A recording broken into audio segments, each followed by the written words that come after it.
BMC global live കൊച്ചിയുടെ സ്ഥാനാർത്ഥികൾക്കൊപ്പം എന്ന സെഗ്മെൻറ്റിലേക്ക് ഒരിക്കൽ കൂടി ഏവരെയും സ്വാഗതം ചെയ്യുന്നു. ഇന്ന് നമ്മോടൊപ്പം ഉള്ളത് അങ്കമാലി മുനിസിപ്പാലിറ്റിയിൽ 3-ാം വാർഡിൽ UDFൻ്റെ ബാനറിൽ മത്സരിക്കുന്ന Anila ശ്യാമാണ്.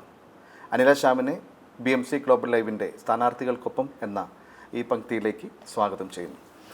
Welcome to the show. Thank you. Hi Anila, എന്തൊക്കെയുണ്ട് വിശേഷം? വിശേഷം ഞാൻ കൂടുതൽ പറയണ്ട, ചോദ്യത്തിൽ തന്നെയുണ്ട്. ഇലക്ഷനാണ്, ഇലക്ഷൻ പ്രചരണവും തിരക്കുമായിട്ട് മുമ്പോട്ട് പോകുന്നു. അങ്കമാലിയിലെ 3-ാം വാർഡ് കോതകുളങ്ങര, അവിടെയല്ലേ മത്സരിക്കുന്നത്? അവിടെ ഇപ്പോഴത്തെ സിറ്റിംഗ് മെമ്പർ ആരാണ്?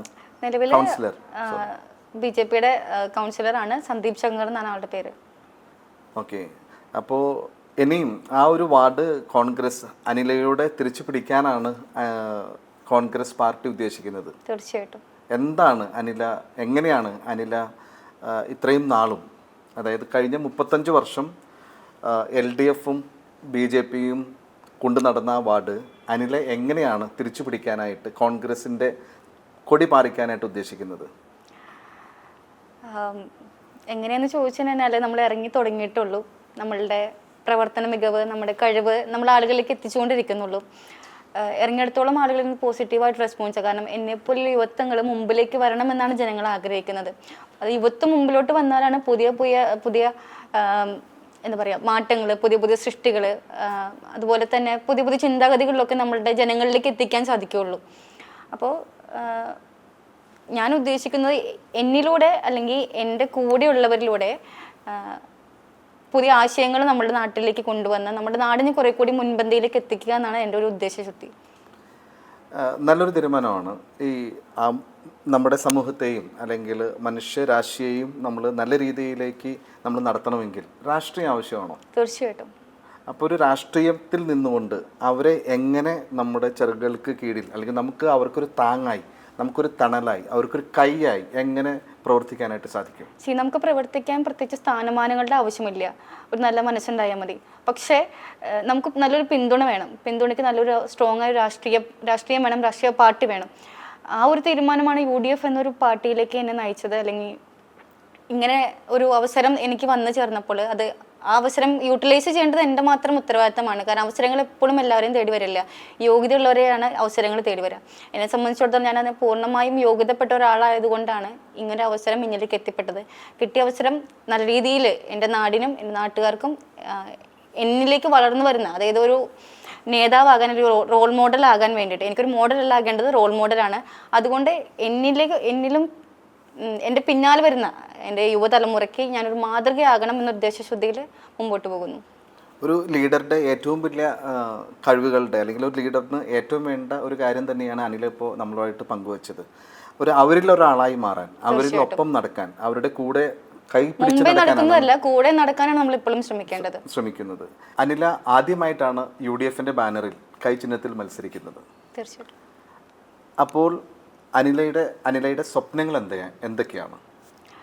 ഞാൻ കോതകുളങ്ങരയിൽ വന്നിട്ട് 8 വർഷമായി.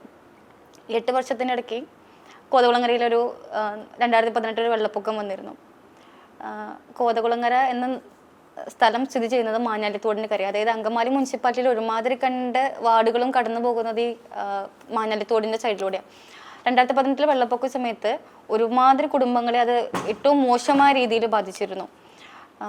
അപ്പോൾ എൻ്റെ ഒരു ചിന്താഗതി, എൻ്റെ ഒരു കാഴ്ചപ്പാട് എന്ന് വെച്ച് കഴിഞ്ഞാൽ മഴ സമയത്ത് ഏറ്റവും അധികം വെള്ളം പൊങ്ങി ബുദ്ധിമുട്ടുണ്ടാക്കുകയും മഴയില്ലാത്ത സമയത്ത്, അത് നമുക്ക് വെള്ളത്തിന് സ്കേഴ്സിറ്റി വരുന്ന സമയത്ത് തീരെ അത് കുടിവെള്ളത്തിന് വരെ ബുദ്ധിമുട്ടിക്കൊണ്ടിരിക്കുന്ന ഒരു ഏരിയയാണ് കോതകുളങ്ങര.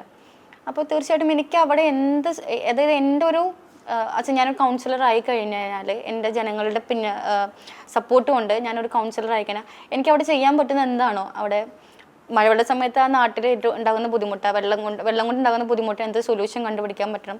സെക്കൻഡ് തിങ്, മഴയില്ലാത്തപ്പോൾ, അതായത് ഒരു ഫെബ്രുവരി മാർച്ച് മാസമൊക്കെ ആകുമ്പോഴത്തേനും കംപ്ലീറ്റ് കുടിവെള്ളം എന്നത്, അതായത് കിണറിലെ വെള്ളം വറ്റി വരേണ്ട കിണറിൻ്റെ അടിഭാഗം കാണുന്ന ഒരു സ്റ്റേജ് ഉണ്ട്. അപ്പോൾ ആ ഒരു സിറ്റുവേഷൻ എനിക്ക് അവിടെ മാറ്റിക്കണം. അതായത് ആ നാട്ടിലെ ഏറ്റവും കൂടുതൽ ജനങ്ങളുടെ ആവശ്യമായ കാര്യം അതാണ്. പിന്നത്തെ കാര്യം, പേപ്പറിലൊക്കെ വായിച്ചു കാണും, നമ്മളുടെ മെട്രോ, അതായത് കൊച്ചി മെട്രോയുടെ 3rd എക്സ്റ്റൻഷൻ വരുന്നത് നമ്മളുടെ അങ്കമാലി, അതായത് എക്സാക്ട് പറയുകയാണെങ്കിൽ നമ്മുടെ കോതകുളങ്ങരയാണ് അതിന്റെ സ്റ്റേഷൻ വരുന്നത്. ലാസ്റ്റ് യാർഡ് വരുന്നത് കരയാമ്പറമ്പ് പാലം കയറുന്നതിന് മുമ്പായിട്ടാണ്. അതായത് ഒരുപാട് ആളുകൾ എത്തി നോക്കുന്ന, അതല്ലെങ്കിൽ തന്നെ വികസനം മുൻപിൽ, അങ്കമാലി മുനിസിപ്പാലിറ്റിയിലെ വികസനത്തിന്റെ മുൻപന്തിയിൽ നിൽക്കേണ്ട ഒരു സ്ഥലമായി മാറും കോതകുളങ്ങര. അപ്പോൾ ആ ഒരു സ്ഥലത്ത് നമ്മൾക്ക് എന്ത് ചെയ്യാൻ പറ്റും എന്നുള്ളതാണ് സെക്കൻഡറി നോക്കുന്നത്.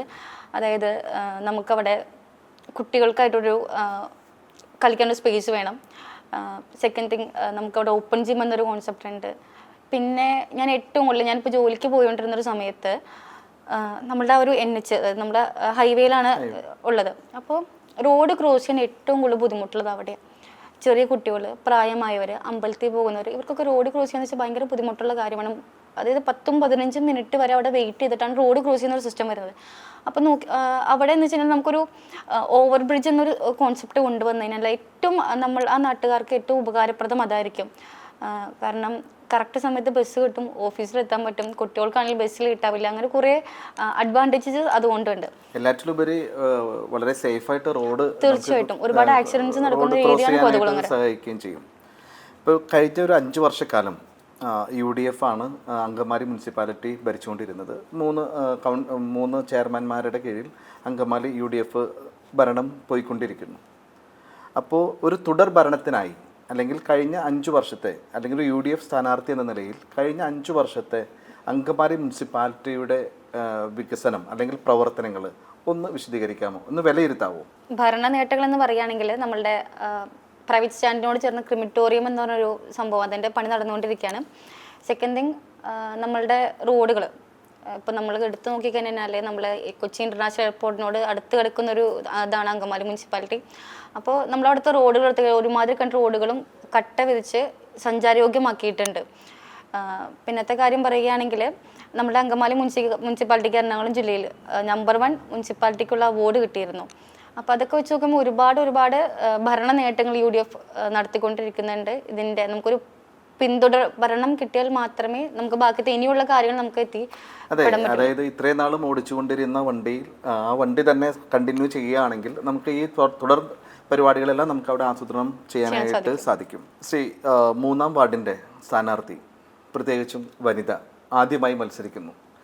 വനിതകൾക്കും കുട്ടികൾക്കും അതോടൊപ്പം തന്നെ നമ്മുടെ പ്രായമായവർക്കും ചെയ്യാനുള്ള സ്വപ്നങ്ങൾ എന്തൊക്കെയാണ് അനിലയുടെ? സ്ത്രീകളെ കുറച്ചുകൂടി മുൻപന്തിയിലോട്ട് കൊണ്ടുവരണം എന്നൊരു ചിന്താഗതിക്കാരിയാണ് ഞാൻ. ഒരുപാട് സ്ത്രീകൾക്ക് വിദ്യാഭ്യാസം ഉണ്ടായിട്ടും വീടിൻ്റെ ഒരു ചുമര് അല്ലെങ്കിൽ ഉത്തരവാദിത്തങ്ങൾ, കുട്ടികൾ, റെസ്പോൺസിബിലിറ്റികളിൽ അവർ ഒതുങ്ങിപ്പോകുന്ന ഇപ്പോഴത്തെ കാലത്ത് കുറവാണ്. എന്നിരുന്നാലും അങ്ങനെയുമുള്ള കുറേ ആളുകളുണ്ട്. അപ്പോൾ അവർക്ക് എന്തെങ്കിലും സ്വന്തമായിട്ട് സംരംഭം, വീട്ടിലിരുന്ന് ചെയ്യാൻ പറ്റുന്ന എന്തെങ്കിലും സംരംഭങ്ങൾ, അതുമല്ലെങ്കിൽ ഒരു കൂട്ടായ്മയുടെ പുറത്ത് അവർക്ക് എന്തെങ്കിലും സ്വയം തൊഴിൽ, അതായത് സ്വന്തമായിട്ടൊരു വരുമാനം ഉണ്ടാക്കിയെടുക്കുക, മറ്റൊരാളെ ഡിപ്പെൻഡ് ചെയ്യാതിരിക്കുക. എപ്പോഴും സ്ത്രീകൾ സ്വതന്ത്രരായിരിക്കും. സാമ്പത്തിക സ്വാതന്ത്ര്യം സ്ത്രീകൾക്ക് ആവശ്യമാണ്. മുമ്പ് ഒരു 10-20 കൊല്ലം മുമ്പ് നമ്മൾ ബാക്കോട്ട് നോക്കുമ്പോൾ തന്നെ സ്ത്രീകൾ എന്തിനും ആശ്രയിച്ചെടുത്ത് നിന്ന് ഇപ്പോൾ സ്ത്രീകൾ ഏറെക്കുറെ ഇൻഡിപെൻഡൻ്റ് ആണ്.